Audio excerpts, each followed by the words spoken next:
Hello and welcome to Business Spotlight. Today I am joined by Richard Knox of Verlume. Richard, how are you doing today? Oh, I'm great, Mark. Thanks very much. How are you keeping yourself? I am good, thank you very much. It's great to have you here today. Thanks very much for joining in for this interview series that we've been doing. It's been fantastic. And first off, I'd just like to get to know a little about you, Richard, and tell us a little bit more about your business as well, please. Yeah, sure. So I'm the CEO of Verlume and the founder.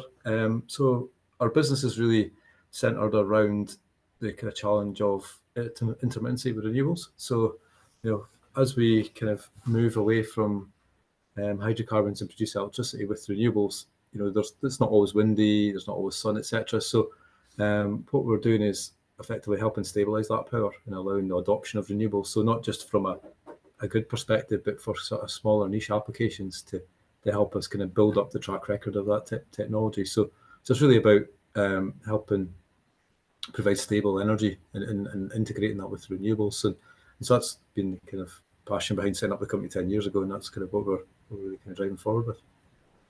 Fantastic. Yeah. So been running the business for 10 years and with that industry then that you're in, Yeah. what sort of challenges are being faced right now? Because it's ever changing and everything. So can you tell us a little bit about some of the challenges and changes that the industry is facing just now?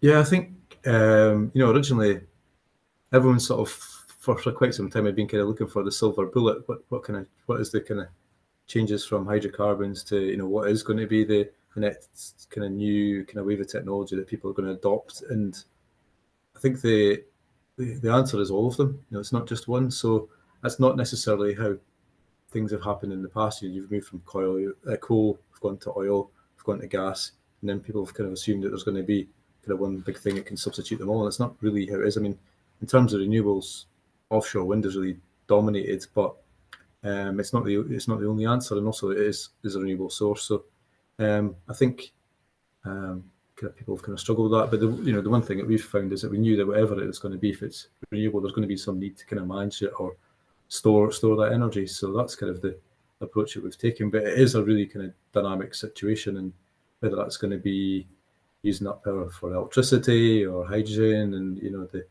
the how the whole kind of market is going to evolve, because effectively we're going through the kind of next phase of industrial revolution, really, in terms of our whole electricity generation market. So it's a really exciting time, but the answers aren't obvious to everyone. So it's yeah, I guess that's some of the challenges that people are facing. Yeah. Yeah. Um, yeah, again, 10 years in business. Let's move away from looking at the energy side of it. Yeah, Let's maybe look at a little bit as a business owner then. yeah. What's been your biggest learning then as a business owner, Richard? Ooh. Um, I mean the cliche one is always about cash flow, but that's probably the obvious one that any kind of small business needs to consider. But it can't be overlooked. It is really important. But I think um, yeah, building a really good team around us, because it's not it's the people within the business that really kind of help make it. So when we kind of started the business, we had to we first looked at tidal energy, and that the reason for that was that it was predictable. So we thought that would be much easier to then couple with energy storage. But we really pivoted in 2017 to realizing that the kind of real core niche of what we're doing was around the power management and the storage system. So having that ability to kind of move the direction and the strategy of the business, and then from that point we've evolved to also not just kind of niche um, markets, but kind of the wider offshore wind market. So it's kind of been kind of flexible, I think, and you can't always predict everything that's going to happen. But if you've got a really good team around you that are flexible and dynamic, then that allows you to overcome whatever challenges do come up. So probably that's probably the one for me. Absolutely. Yeah. Yeah, absolutely. I think a lot of business owners would say the exact same. It's important to have a good team around you. Um, was running your own business always part of a plan that you had? Did you always want to go into business for yourself? Oh, not necessarily, no.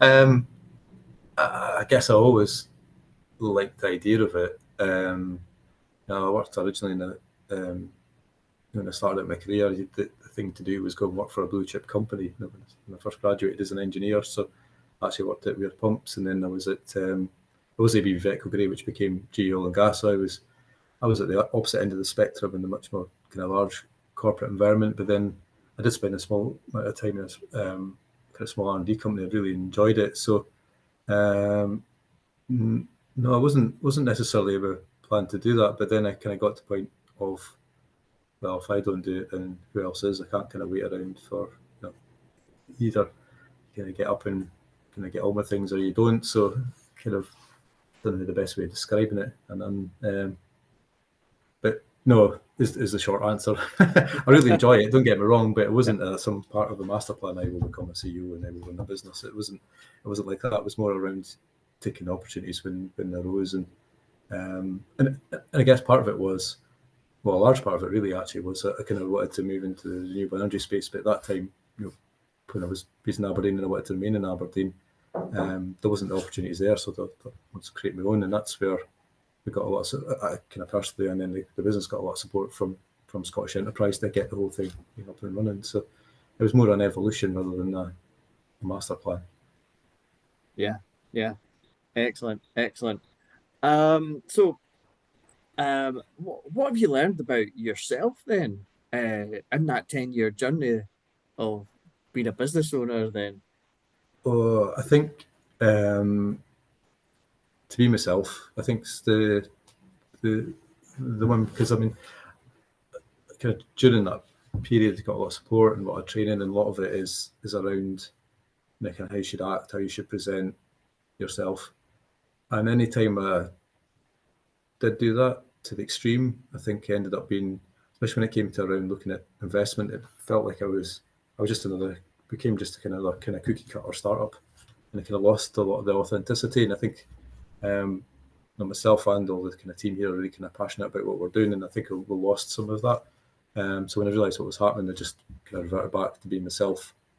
Then I got on a lot better, because there's a way, that kind of very way of presenting yourself and how you do it, how you can, especially when you're pitching and things like that. And I got all that training.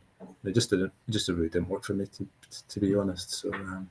So yeah, I mean, there's lots of good things in there about how you clearly communicate businesses and values and financials, etc. But just in terms of how I behaved, it wasn't for me. So yeah, just try and be myself. yeah, Yeah, yeah, absolutely. I think it's the best advice that can give to anyone is just be yourself. yeah. Absolutely, absolutely. Um, so yeah, so that's been your biggest learning then about yourself. Then, has there been ever been anyone who perhaps you went to for any advice, or was there anyone that inspired you, anyone who coached you and assisted or helped you during during the last 10 years? Oh yeah, I mean we've had a huge amount of support. I mean there's the obvious ones. So we had it's pretty much Scottish Enterprise. We were kind of moved to account management and put in the high growth startup unit.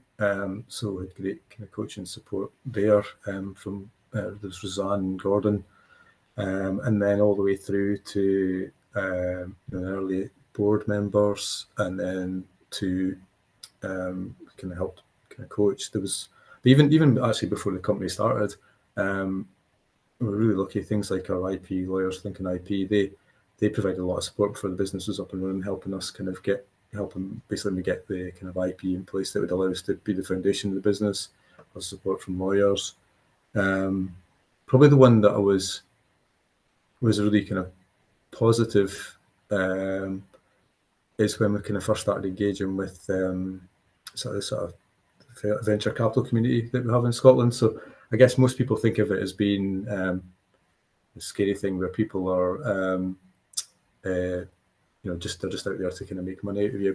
But really, likes of Orchard Ventures, they were the first private investment funds that we received, and also Par Equity, they were, they've been brilliant in terms of, obviously they're to make money out of investing in the business, but they go far beyond that, and I think they've done a lot to really kind of help support me, support the business, because our success is linked to their success. But the amount of kind of time these people spend to help support us, they genuinely investing in businesses, I think that like ours, that are trying to help towards a sustainable future. And obviously the money's been invested, but thanks to Par Equity is a syndicate of lots of people who want to invest in things that they're passionate about.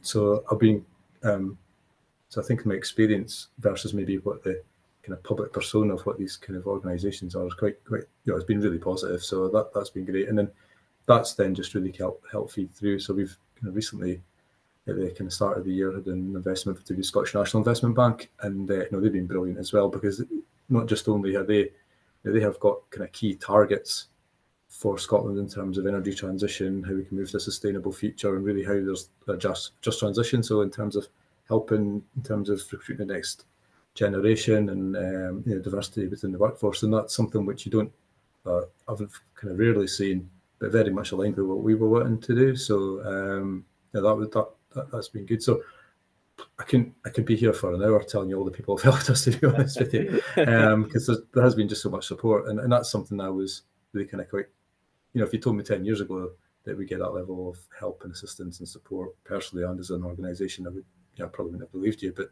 it has been the case. That's excellent.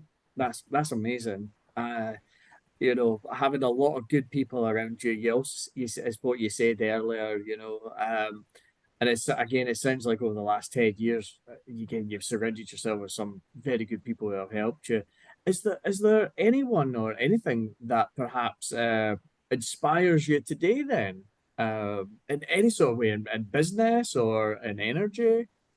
Yeah, well, even I guess, so the kind of one of the things I'm really passionate about, I love doing is mountain biking. So like any time, not that I've got much spare time, but in the kind of small amounts of spare time I do, trying to get out on my bike. So there's Dan, G, and Rachel Arthur. So the three of them, the three siblings, they are world championship mountain bikers, but they've come into the kind of end of their riding careers, and they've set up Atherton bikes. So and that's all around kind of really additive manufacture, 3D printing effectively to make mountain bikes, and seeing them transition from being able to have a kind of sporting career and then move that on to building a whole kind of bike company and a brand's been really impressive in the kind of approach to, when you see some of the things that G does in terms of his approach to risk, and it's amazing. He puts his faith in terms of he's building the bike, and then he's doing ridiculous things, and he's just a ridiculously skilled person. But I find that quite a you get a lot of motivation seeing people kind of really believing in the product, and you can't get anything more from but these three have been doing. And Rachel's a mum now as well, so and she's gone back and been able to win a World Cup off the back of still being away and having a child. So I think she provides a lot of inspiration for young women and things as well. So I think that's great. Amazing. Yeah. Brilliant. I always like to end the interview with the same question to everyone. And I suppose maybe this is something that you've been using to your siblings then who are starting up their new business then, is, anyone who is starting out then in business, in their new business venture, what is the first piece of advice or the main piece of advice that you would give them? You really when you do it, you really need to want to do it, and it needs to be something you're passionate about, because you have to give it 110, 120%, because it does become all encompassing, especially when you first start up, and it's the failure rate. I think it kind of varies, but something ridiculous like 90% of business will fail in the kind of first 2 years. So, fortunately or unfortunately, I don't know which way to look at it. I didn't know that statistic when I started up. I was glad we got past that point. But it needs to be something you're really passionate about. Otherwise, it can't be just seen as a job, because it kind of take over your whole life to a certain extent. And But as the business evolves, that's not necessarily the case. But yeah, if you're not really committed to doing it, then it's going to be really hard to succeed. So, but if you do, and you are really passionate about something and you want to do it, then 100% go for it, because it can be one of the best things you'll ever do. So yeah. Excellent. Excellent. Thank you very much, Richard. No worries. I thought that was a really great interview. So thank you very much for your time today. It's much appreciated. No worries. Excellent, excellent. So thank you very much for watching, everyone. You'll be watching Business Spotlight. We'll see you again next time. Thank you. Thanks.